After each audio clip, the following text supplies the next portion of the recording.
Bienvenue dans les clés du neuf avec Clarès Immobilier. Nous allons ici vous guider pas à pas pour votre première déclaration Pinel. Avant de commencer votre déclaration, munissez-vous des documents suivants.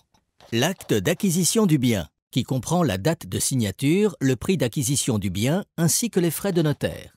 Le bail signé avec le locataire ainsi que son avis d'imposition ou de non-imposition.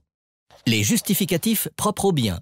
Plan et superficie du bien, date d'achèvement des travaux ou date de dépôt de la demande du permis de construire notamment. Les justificatifs financiers, tableau d'amortissement fourni par la banque, décompte annuel de votre gestionnaire ou encore revenus perçus l'année précédente ainsi que les frais engagés. Afin de mieux comprendre comment remplir votre déclaration, prenons un exemple.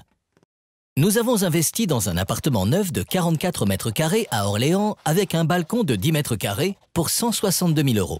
Nous le louons 515 € hors charge par mois. Celui-ci a été acheté en VFA, vente en l'état futur d'achèvement.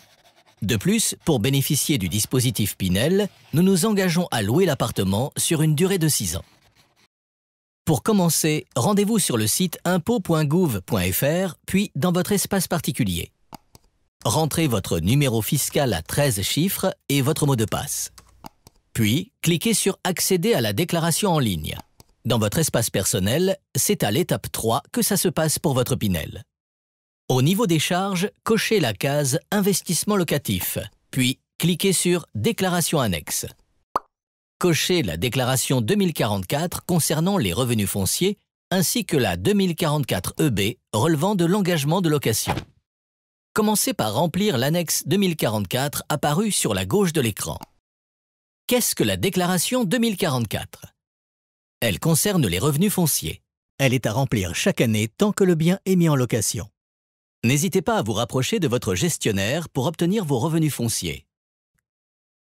Dans la déclaration, vous devez renseigner à la ligne 211 les loyers de l'année écoulée.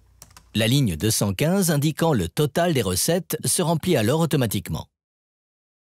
Ensuite, de la ligne 220 à la ligne 230, vous devez préciser vos frais et charges déductibles des revenus fonciers tels que la taxe foncière ou encore les frais d'administration et de gestion. Puis, la ligne 240 calcule automatiquement le montant des revenus moins les charges. À la ligne 250, indiquez la somme de vos intérêts d'emprunt de l'année dernière. Ceux-ci apparaissent dans votre tableau d'amortissement fourni par la banque. Votre résultat foncier est alors calculé automatiquement et reporté dans votre déclaration 2042. Enfin, précisez sur la page suivante les informations relatives à votre prêt. Passons maintenant à l'annexe 2044 EB. Qu'est-ce que la déclaration 2044 EB ? Elle concerne votre engagement de location du bien pendant 6 ou 9 ans. Elle ne doit être remplie que lors de votre première déclaration d'impôt liée à votre investissement Pinel. Pour commencer, indiquez le nombre d'engagements de location que vous souhaitez souscrire. Dans la rubrique 1, remplissez vos coordonnées, pas celles de votre bien Pinel. Dans la rubrique 2, cochez la case qui correspond au dispositif Pinel. Dans la rubrique 3, remplissez les coordonnées du bien.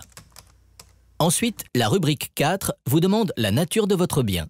Sont aussi à préciser la date d'acquisition du bien, le prix d'acquisition, le prix de revient ou encore la date d'achèvement des travaux.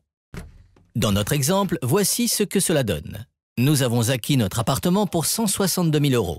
Nos frais annexes s'élèvent quant à eux autour de 5 000 €.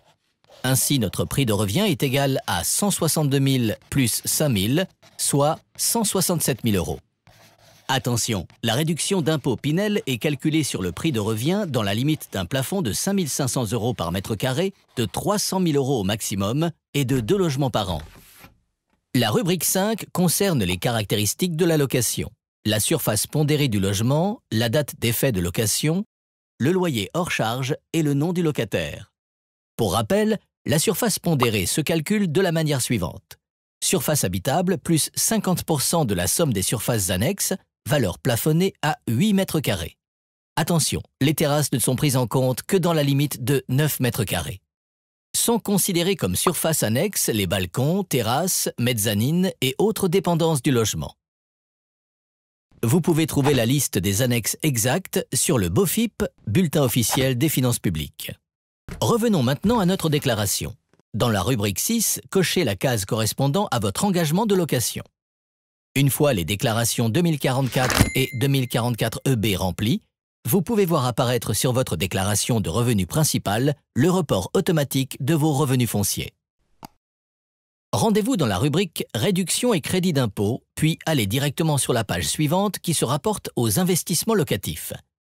Cochez la case Pinel, puis la case correspondant à votre investissement. La page suivante concerne le montant de votre investissement. Apparaît ensuite l'estimation de votre impôt. Votre déclaration est maintenant terminée, vous n'avez plus qu'à la signer. Pour plus de renseignements, contactez dès maintenant votre conseiller immobilier.